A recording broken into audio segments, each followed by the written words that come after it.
এখন যে টেস্ট করব এটা হচ্ছে প্রোটিনের টেস্ট। প্রোটিনের টেস্ট খুবই ইজি। প্রোটিন কোথায় থাকে? প্রোটিন ডিমের মধ্যে থাকে। ডিমের যে হলুদ অংশ আর একটা সাদা সাদা কালারের যে অংশটা থাকে তাকে বলে অ্যালবুমিন। অ্যালবুমিন হলো কি? একটা প্রোটিন। তো এই ডিম ছেদ করে আমরা এর মধ্যে কিছুটা অ্যালবুমিন নিয়েছি, প্রোটিন, ঠিক আছে। এইবার ধর ডিমটা ধর।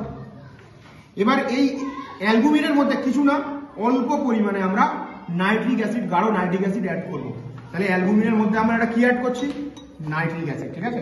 অ্যালবুমিনের মধ্যে দেখ নাইট্রিক অ্যাসিড অ্যাড করছি, হলো না? বেশ ভালোই হলো। দেখ এটা কি অ্যাড করেছি আমরা অ্যালবুমিনের মধ্যে? এইবার এই যে ঘটনাটা একটু বলি এখানে, এই যে ঘটনাটা হয়েছে আমরা অ্যাসিড যোগ করেছি। অ্যাসিড যোগ করার ফলে দেখ এই প্রোটিনটা একটা জমাট বেঁধে গেছে, দেখ জমাট বেঁধে গেছে। তাহলে একে কি বলে? আমরা বায়োমলিকুল বল কি বলি?